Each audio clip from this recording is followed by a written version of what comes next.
Hello students, मैं ईश्वर दत्त आज आपको कराने जा रहा हूँ फ्लेमिंगो का पहला चैप्टर जिसका नाम है द लास्ट लेसन। वैसे तो लेसन ये पहला है, लेकिन जो लेसन का नाम है वो है लास्ट लेसन। ठीक है। इसको लिखा है अल्फोंस डाउडेट। 1840 से लेके 1857 तक ये रहे। Was a French novelist and short story writer. French novelist थे ये और छोटी छोटी कहानियाँ लिखते थे। The last lesson is the set in the days of the French Persian war. French और पर्सिया की जब युद्ध हुआ था 1870 से 1871 के बीच में, उस दौरान ये लिखी गई थी। In which France was defeated by Persia led by बिम सैरक। Persian then consisted of what now are the nation of the Germany।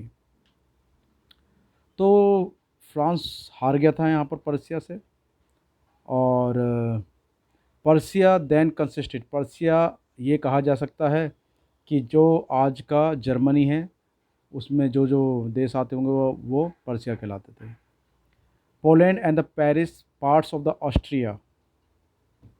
In this story the French district of Alsace and Lorraine have passed into Persian hands। Read the story to find out effect this had on the life at school। चलिए थोड़ा सा मैं इसके बारे में, इस chapter के बारे में आपको पहले बता दूं कि चैप्टर है किसके बारे में। यह पाठ देशभक्ति, भाषा की स्वतंत्रता और मातृभाषा के प्रति प्रेम के विषय में के इर्द गिर्द घूमता है। अल्सेस और लॉरेन के लोगों को पर्सिया द्वारा अपनी मातृभाषा सीखने की स्वतंत्रता से वंचित कर दिया जाता था। उस टाइम वंचित कर दिया गया था। कहानी के दो मुख्य चरित्र एम हमेल और फ्रेंच अल्सेस के निवासी हैं। एम हमेल स्कूल में फ्रेंच के अध्यापक हैं और फ्रेंच उनके शिष्यों में से एक है। फ्रेंच एक स्कूली छात्र जो फ्रेंच भाषा सीखने में रुचि नहीं लेता था और इसे कभी गंभीरता से नहीं लेता था। उसे एहसास हुआ कि मातृभाषा को सीखना कितना महत्वपूर्ण था। पाठ शिक्षा के महत्व और अपनी भाषा के प्रति सम्मान और सीखने की आवश्यकता पर जोर देता है। तो यहाँ पर अगर हम करैक्टर की बात करें तो यहाँ दो करैक्टर हैं। एक तो है Franz, he is sensitive and honest school boy who accept his fault of the ignoring his lesson. तो फ्रेंच एक संवेदनशील और ईमानदार स्कूली छात्र है जो अपने पाठों को नज़रअंदाज करने के अपने दोष को स्वीकार करता है। और दूसरा यहाँ पर करेक्टर है जिसकी हम बात करेंगे, M Hamel. He is sincere and strict teacher of the French language who is passionately patriotic. He breaks down at the end of the last lesson. वह फ्रांसीसी भाषा के एक ईमानदार और सख्त टीचर हैं जो देशभक्त हैं। वह अपने अंतिम पाठ के अंत में थोड़े भावुक हो जाते हैं। चलिए अब हम शुरू करते हैं इस चैप्टर को, और मेरा ख्याल है आपको इसमें काफ़ी मज़ा आएगा। चलिए।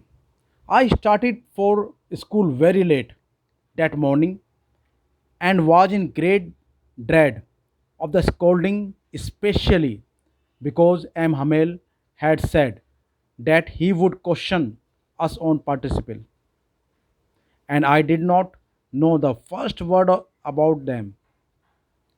अब उस दिन मैं सुबह स्कूल के लिए काफ़ी देर से निकला था तथा मुझे डांट पड़ने का अत्यधिक भय था, विशेष रूप से इसलिए क्योंकि एम हमेल ने कहा था कि वह हमसे पार्टिसिपल पर प्रश्न करेंगे।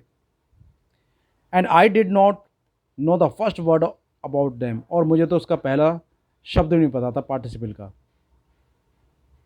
For a moment I thought of running away and spending the day out of doors. एक क्षण तो मैंने सोचा कि यार बाहर चलते हैं और भारी दिन बिताऊंगा आज मैं।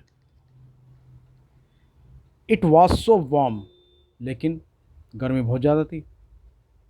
सो bright, the birds were chirping at the edge of woods and in the open field back of the sawmill the Persian soldiers were drilling.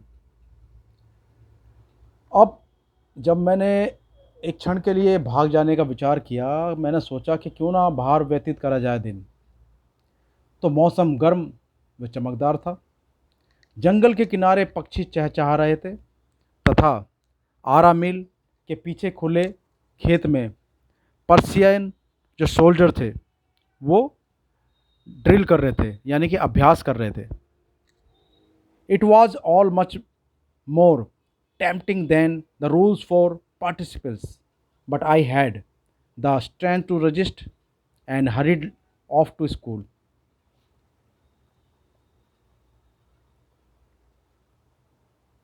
तो ये सब पार्टिसिपल के नियमों की तुलना में इसको देखना जो ड्रिल हो रही थी ये ज़्यादा आकर्षक लगा।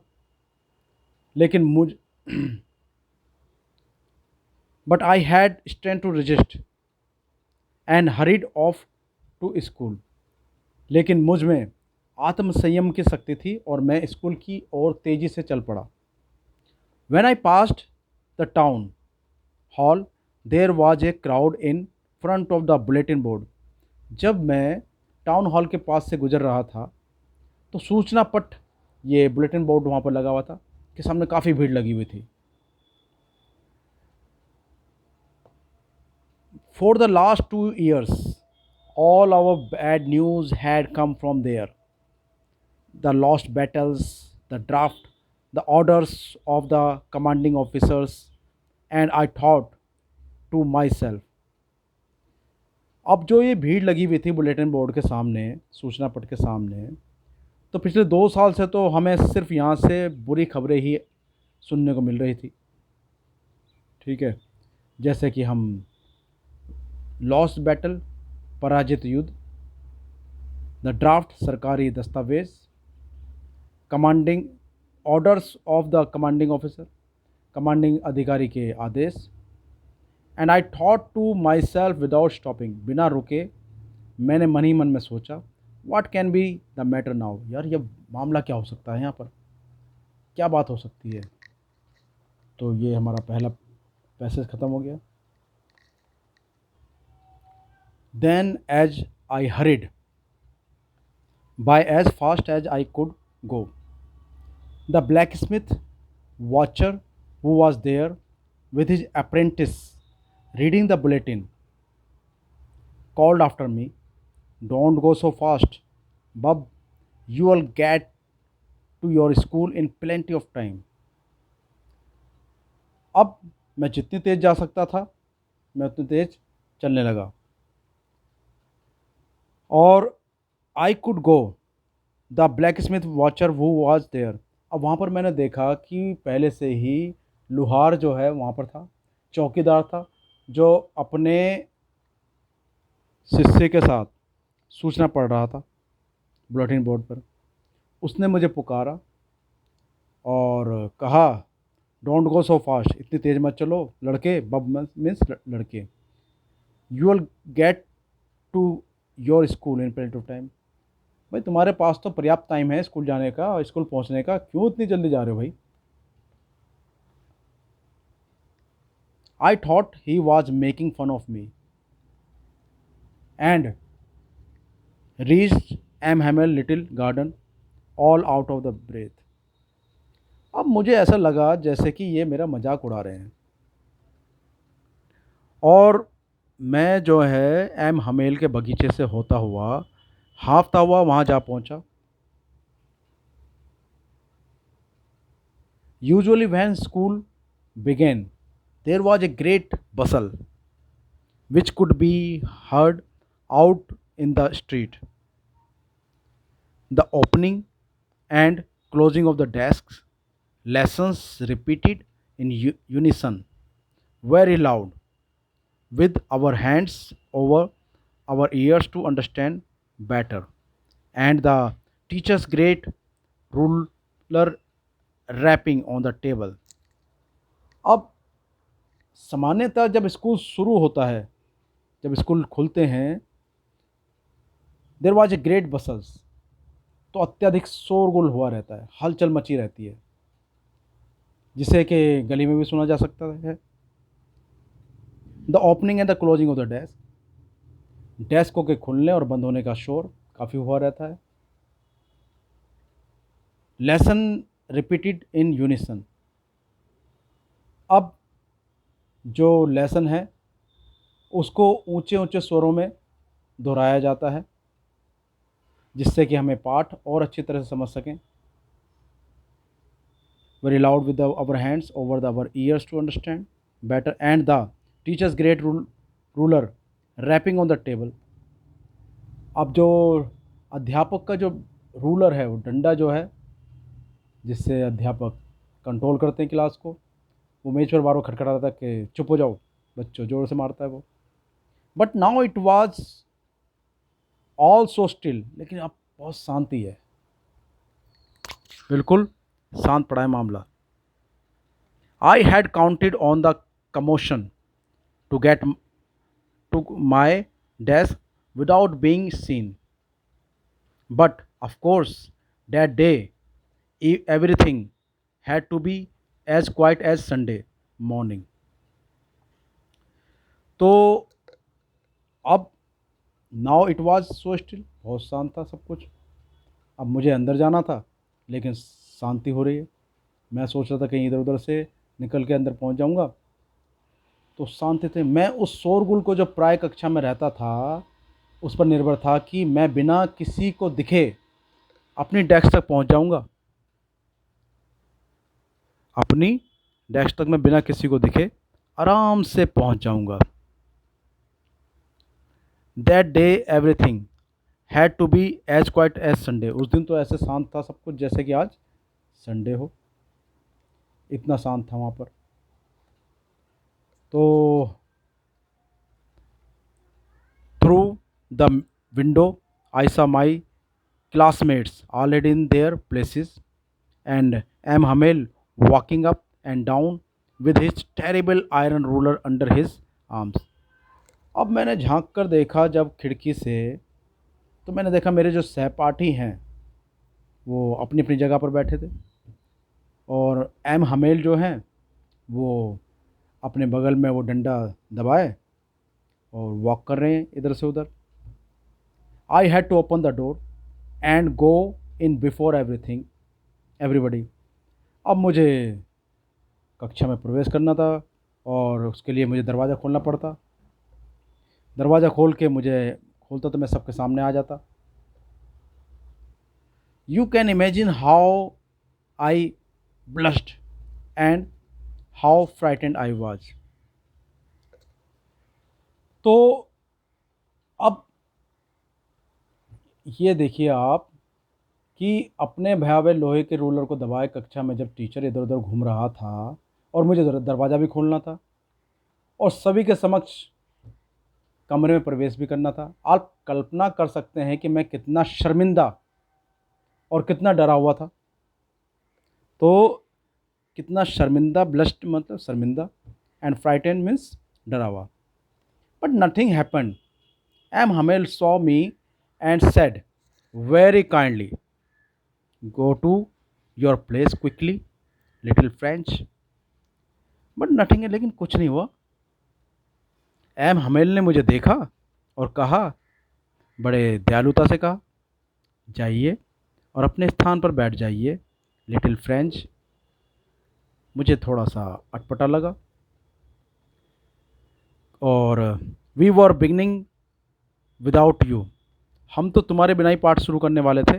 ये तो अच्छा हुआ कि आप आ गए, अब आप भी आराम से पढ़ पाएंगे।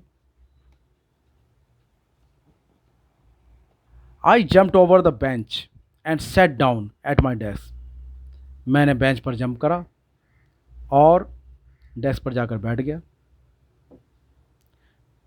Not till then when I had got a little over my fright did I see that our teacher had on his beautiful green coat his frilled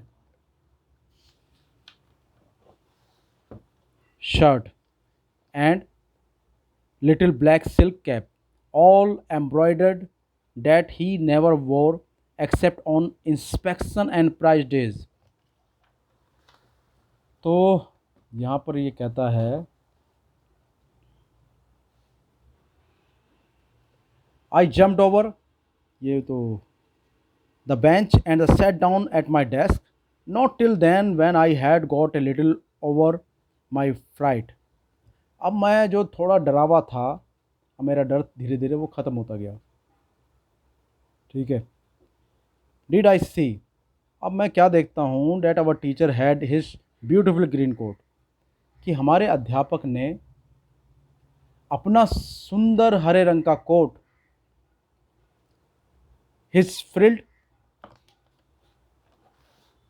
shirt and a little black silk cap, और अपनी झालरदार कमीज तथा छोटी सी काली रेशमी टोपी पहन रखी है, ऑल एम्ब्रॉयडेड, जिस पर कढ़ाई हुई हुई है सभी तरफ, that he never wore except, इस इन सब चीज़ों को उन्होंने कभी नहीं पहना, except on the inspection and prize days, ये वो तभी पहना करते थे मिस्टर एम हमेल, जिस दिन या तो किसी इंस्पेक्शन वाला दिन हुआ करता था, या जिस दिन प्राइज डिस्ट्रीब्यूशन हुआ करता था उस दिन वो पहनते थे इनको।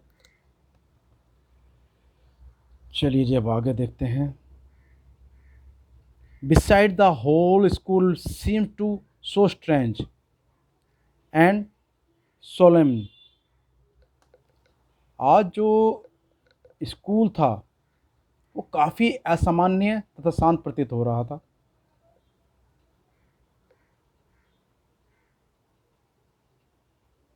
But the thing that surprised me most was to see on the back benches that were always empty. लेकिन अब जो मुझे सबसे सर्वाधिक जो आश्चर्यचकित किया वो थी पीछे की बेंचें, जो हमेशा खाली रहा करती थी। The village people sitting quietly like ourselves, old Hodger with his three-cornered hat, the former mayor, the former postmaster, and the several other besides. अब मैंने क्या देखा आज कि गांव के लोगों का हमारे ही समान चुपचाप बैठे होना। मैंने देखा गांव के लोग जो हैं वो बड़े आराम से बैठे हैं पीछे की सीटों पर। उसमें बूढ़े होसर भी थे जो अपनी तिकोनी टोपी पहना करते थे, और भूतपूर्व मेयर भी थे, भूतपूर्व पोस्टमास्टर भी बैठे थे, तथा इनके अतिरिक्त अन्य भी थे। एवरीबडी लुक्ड सैड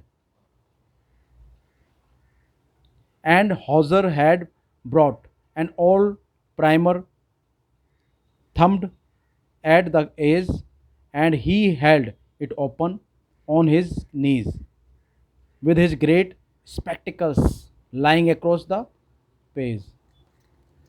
अब मैंने ये देखा कि होसर जो हैं एक पुरानी प्रथम पुस्तिका लाए थे, जो किनारे से अंगूठों द्वारा पन्ने पलटे जाने के कारण मुड़ी हुई थी, जिसे खोलकर उसने अपने घुटने पर रखा हुआ था, जिसके पन्नों पर उसकी एक ऐनक रखी हुई थी।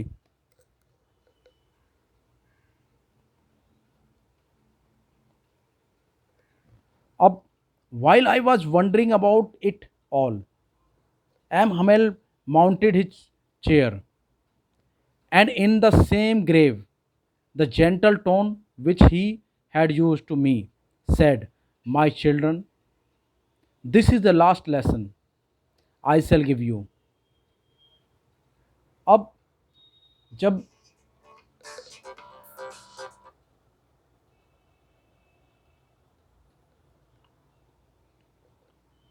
while I was wondering about it all, M. Hamel mounted his chair.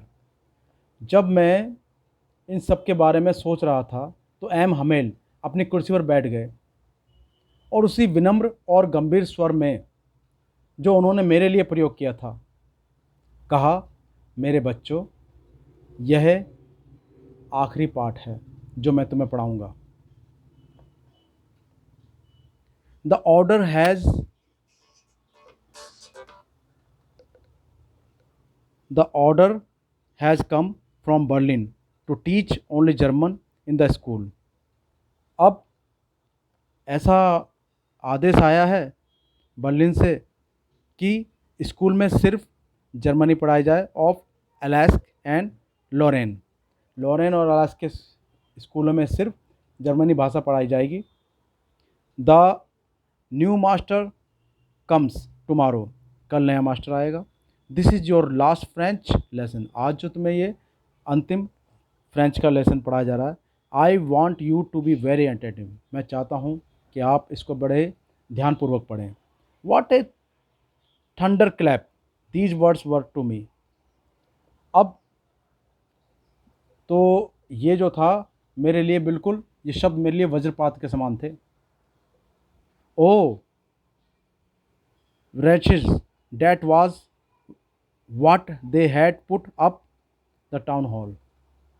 अरे वे दुष्ट लोग, यही बात उन्होंने टाउन हॉल के सूचना पट पर लगाई थी, जहाँ पर सभी लोग पढ़ रहे थे, जहाँ पर लोग इकट्ठा थे, जहाँ पर लुहार भी था, जहाँ पर चौकीदार भी बैठा था, तो वहाँ पर उन्होंने यही बात तो लिखी थी। My last French lesson, why I hardly knew how to write. ये मेरा लास्ट फ्रेंच का लेसन क्यों है?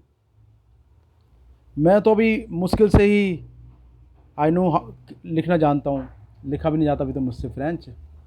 I should never learn any more, आज तक मैंने कभी इसको सीखा भी नहीं, मैंने कभी ध्यान से पढ़ा भी नहीं।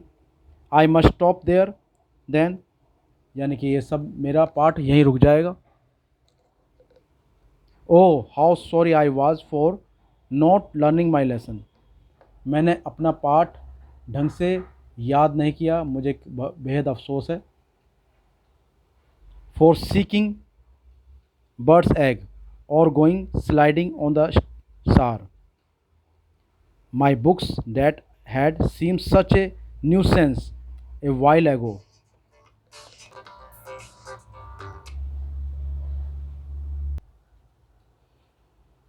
फॉर सीकिंग बर्ड्स एग्स और going sliding on the Saar, मैं तो पक्षियों के अंडे तलाशता रहा था तथा सार नदी में स्लाइडिंग के लिए चला जाता था। My books that had seem such a nuisance a while ago, so heavy to carry, my grammar and my history of the saints were old friends now that I could give up.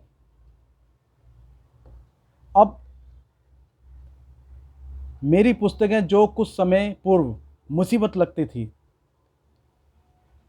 उठाकर चलने में बहुत भारी लगती थी, मेरी व्याकरण की पुस्तक तथा संतों के इतिहास की मेरी पुस्तक अब मुझे मेरी पुरानी मित्र लग रही थी, जिन्हें मैं त्याग नहीं सकता था। I could not give up and M Hamel to the idea that he was going away, that I should never see him again, made me forget all about his ruler and how cranky he was। तथा M humble भी इस विचार ने कि अब वह जा रहे थे कि अब मैं उन्हें पुनः कभी न देख सकूंगा, मुझे उनके डंडे तथा वे कितने सनकी थे को भूलने के लिए बाध्य कर रहे थे। Poor man, cranky means sunky, poor man, it was a honor of this last lesson that he had put on his fine Sunday clothes, and now I understood why the old man of the village was sitting there in the back of the room। तो अब वो कहते हैं कि इस आखिरी पाठ के सम्मान में ही तो उन्होंने अपने रविवार के ये इतने सुंदर वस्त्र पहन रखे थे और अब मैं समझ गया कि गांव के जो बूढ़े व्यक्ति थे, लोग कमरे के पीछे की ओर क्यों बैठे हुए थे। It was because they were sorry to that they had not gone to school more. अब ये था कि उन्हें भी खेद था कि वे स्कूल और अधिक क्यों नहीं गए थे। It was their way of thanking our master for his 40 years of faithful service and showing their respect for the country that was theirs no more। अब उन्हें खेद तो था ही भाई वो स्कूल क्यों नहीं गए थे। यह इन लोगों का हमारे अध्यापक को 40 वर्ष की निष्ठापूर्ण सेवा के लिए धन्यवाद देने तथा अपने देश के प्रति जो अब उनका नहीं रह गया था सम्मान प्रदर्शित करने का एक तरीका था।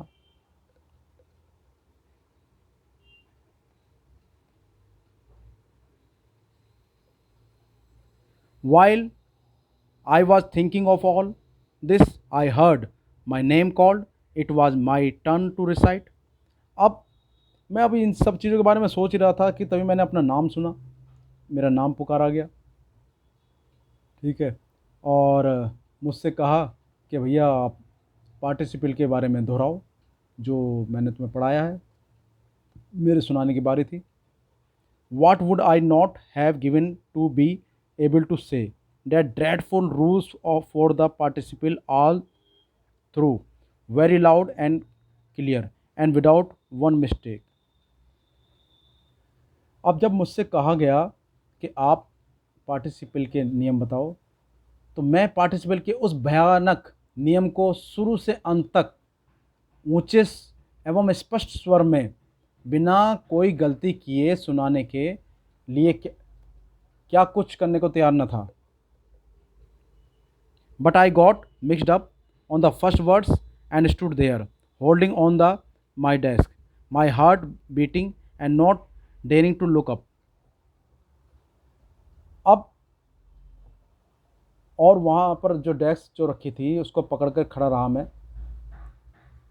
मेरा दिल ज़ोर से धड़क रहा था और ऊपर देखने का मुझ में साहस नहीं रहा। I heard M Hamel say to me, I want to scold you little French. मैंने एम हमेल को मुझसे कहते हुए सुना कि मैं तुम्हें डांटूंगा नहीं छोटे French. You must feel bad enough, तुम्हें अवश्य ही काफ़ी बुरा लग रहा होगा। See how it is every day we have said to ourselves, bah I have plenty of time, I will learn it tomorrow. बात ऐसी है कि हम लोगों ने रोज़ स्वयं से कहा, आह मेरे पास काफ़ी समय है, मैं इसे कल सीख लूँगा। And now you see where we have come out, अब तुम देख सकते हो कि हम कहाँ पर आ पहुँचे हैं। Ah that's the great trouble with Alsace, she puts off learning till tomorrow. अब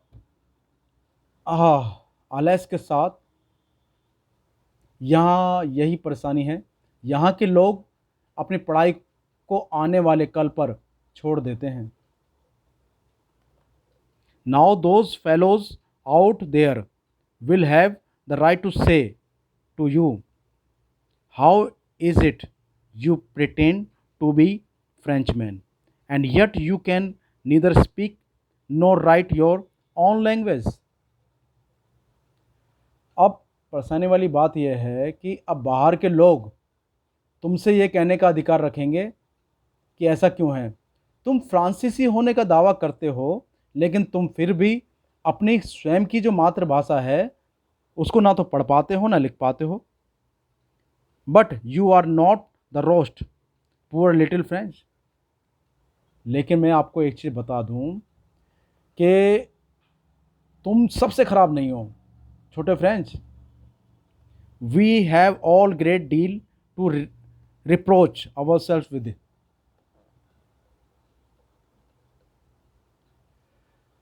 हम सबके पास स्वयं को धिक्कारने के लिए बहुत सारे कारण हैं। Your parents were not anxious enough to have you learn.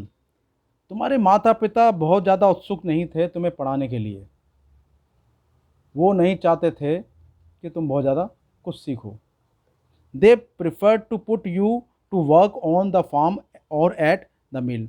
वो चाहते थे कि भाई तुम खेतों में काम करो या फिर मिल पर जाकर काम करो। So that have a little more money, ताकि कुछ और पैसा कमाया जा सके। And I have been to blame also. और मैं खुद भी अपने आप को दोष देता हूँ, मैं इसके लिए स्वयं भी दोषी हूँ। हैव आई नॉट ऑफन, क्या मैंने प्राय तुम्हें sent you to water my flowers instead of learning you your lesson. क्या मैंने तुम्हें कभी पाठ पढ़ाने के बजाय मैं भी तुम्हें कभी कभार इधर उधर भेज देता था। ठीक है, मैं ये कह देता था कि पढ़ाने के बजाय मेरे फूलों के पौधों को पानी दिया हो भैया, फ्रेंड्स जाओ ये काम कर दो, फ्रेंड्स जाओ वो काम कर दो। एंड मैं खुद भी दोषी हूँ उसके लिए। And when I wanted to go fishing, जब मैं मछली पकड़ने जाना चाहता था, did I not just give you a holiday, तब मैंने तुम्हें छुट्टी नहीं दी थी। मैंने कहा भाई छुट्टी करो आज मैं। Then from one thing to another, M Hamel went on to talk of the French language, saying that it was the most beautiful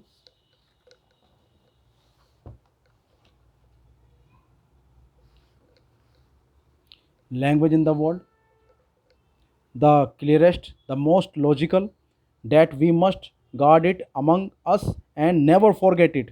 Because when a people are enslaved, as long as they hold fast to their language, it is as if they had the key to their prison. अब यहाँ पर वो कहते हैं कि एक चीज़ से दूसरी चीज़ पर चर्चा करते हुए एम हमेल फ्रेंच भाषा के बारे में बात करने लगे। उन्होंने बताया कि दुनिया की सबसे सुंदर भाषा ये फ्रेंच है, सर्वाधिक स्पष्ट, सर्वाधिक तर्कसंगत और भाषा है ये। हमें इसे सुरक्षित रखना चाहिए तथा इसे कभी भूलना नहीं चाहिए, क्योंकि जब लोग गुलाम बना दिए जाते हैं तो जब तक वे अपनी भाषा से पूर्ण रूप से जुड़े रहते हैं। Then he open a grammar and read us our lesson, तब उन्होंने फिर किताब खोली ग्रामर की और मुझे एक लेसन पढ़ाया। I was amaze to see how well I understood it, मुझे ये आश्चर्यचकित हो रहा था कि मैं कितनी आसानी से सीख रहा हूँ उसे। All he sad seems so easy, कितनी आसानी से वो सब कह रहे हैं। सो ईजी, बहुत ही आसानी से। आई थिंक टू, मैं भी ऐसा समझता हूँ। That I had never listen so carefully, मैंने हमें इसे कभी ध्यानपूर्वक सुना नहीं। And that he had never explain everything with so much patience, और उन्होंने भी इतने धैर्य के साथ कभी सब कुछ समझाया नहीं। It seems almost as if the poor man wanted to give us all he knew before going away and to put it all into our heads at one stroke. अब मुझे ऐसा लग रहा था कि ये बेचारा व्यक्ति अब जो भी ये जानता है, मुझे हमारे अंदर वो सब डालना चाहता है, सब हमारे दिमाग में एक ही स्ट्रोक में ये घुसाना चाहता है कि भाई ये सब जो मैं जानता हूँ मैं सब सिखा के जाऊँगा आज मैं। After the grammar we had a lesson in writing. That day M Hamel had new copies for us written in the beautiful round hand French, French Alask। अब ग्रामर अब पढ़ाने के बाद अब लेसन राइटिंग लिखने का लेसन था। उस दिन जो मिस्टर हमेल थे कॉपी लेकर आए हमारे लिए ब्यूटीफुल, ठीक है, ब्यूटीफुल राउंड हैंड फ्रेंच लिखा हुआ था उस पर, Alsace. They look like little flags floating everywhere in the school room. अब जो नई कॉपियाँ जो लाए थे सर हमारे लिए, ठीक है, उसमें फ्रांस अल्सेज वे छोटे छोटे झंडों की भांति दिखाई दे रहे थे जो स्कूल के कमरे में सर्वत्र लहरा रहे थे।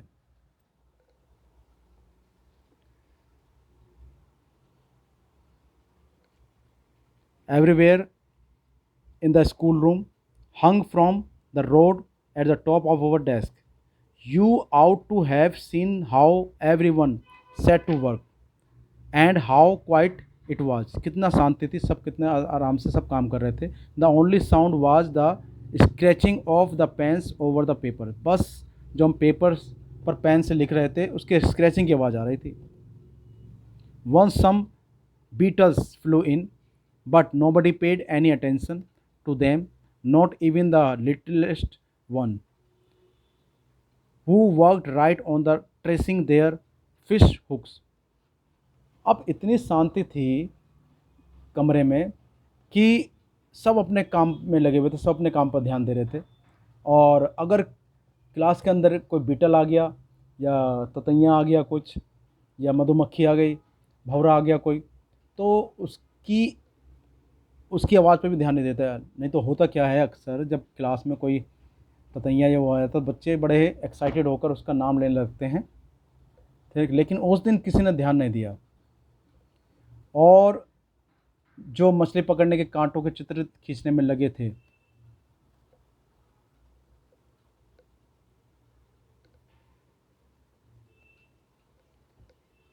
अब not even the littlest one, who worked right on the tracing their fish hook, as if that was French. Two, on the roof the pigeons cooed very low.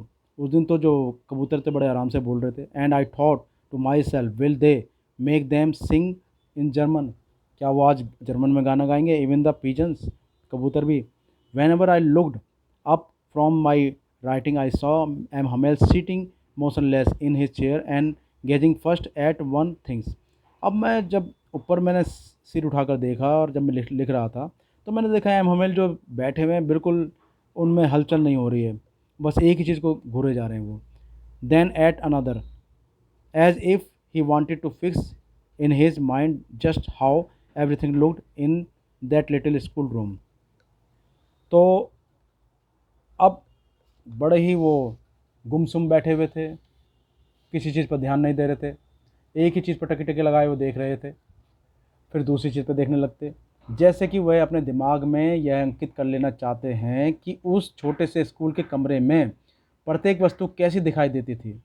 ज़रा सोचो, 40 वर्षों से वह उसी स्थान पर थे।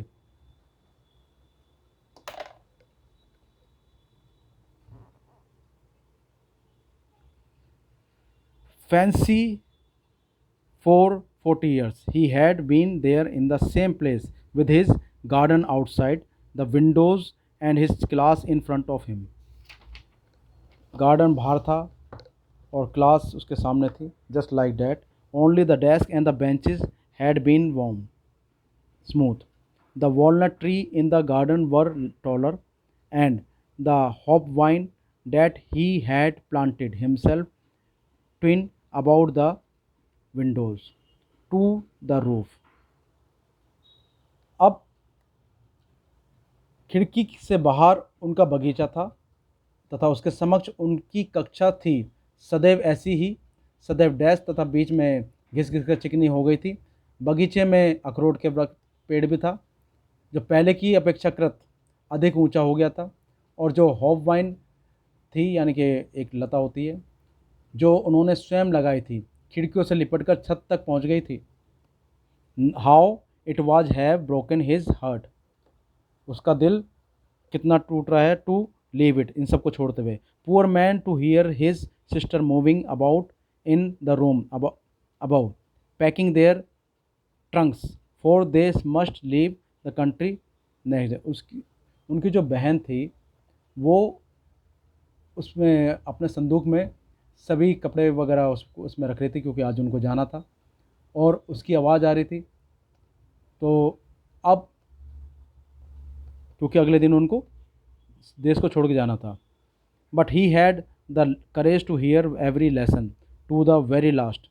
After the writing, we had a lesson in the history, and then the babies chanted their ba bee bee bo boo.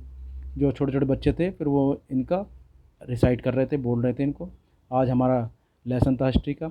Down there at the back of the room old Hauser had put on his spectacle and holding his primer in the both hand spelled the letters with them.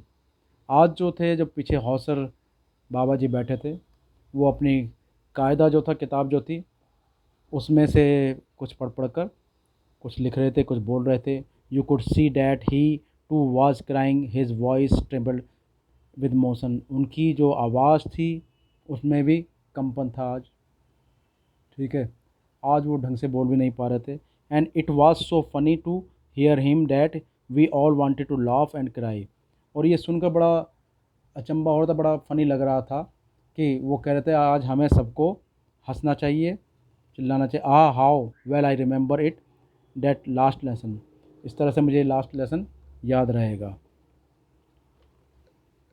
All at once the church clock struck 12, 12 बजाए church की घड़ी ने। Then the Angelus at the same moment the trumpet of the Persian returning from drill. जैसे drill वो बजाते हैं, जो उनका आर्मी का जो बैंड सा होता है छोटा सा, वो बजाते हैं ड्रिल में, तो उसकी आवाज़ आई। Sounded under our windows. M Hamel stood up very pale and his chair I never saw him look so tall. आज जब वो खड़े हुए, मुझे बहुत लंबे नज़र आ रहे थे, इतना लंबा मैंने उन्हें कभी नहीं देखा, बिल्कुल पीले पड़े हुए थे। My friend sad he I but something choked him, he could not go on. Then he turned to the blackboard, took a piece of chalk, and bearing on with all his might, he wrote as large as he could. अब उन्होंने चौक लिया हाथ में और black board पर चौक से लिखा, इतना बड़ा जितना बड़ा लिख सकते हैं, वाइव ला फ्रेंच। उन्होंने ये लिखा वाइव ला फ्रेंच, यानी कि इसका मतलब था फ्रांस जिंदाबाद। Then he stopped and leaned his head against the wall, and without a word he made a gesture to us with his hands. School is dismissed, you may go. अब वो रुके और अपना सिर दीवार से सटा दिया और बिना एक भी शब्द बोले उन्होंने हमसे कहा, इशारा करके कहा, स्कूल आज के लिए स्थगित किया जाता है और आप सभी जा सकते हैं। तो बच्चों, ये था लास्ट लेसन। मुझे उम्मीद है कि आपको बेहतर समझ में आया होगा। चलिए, थैंक यू।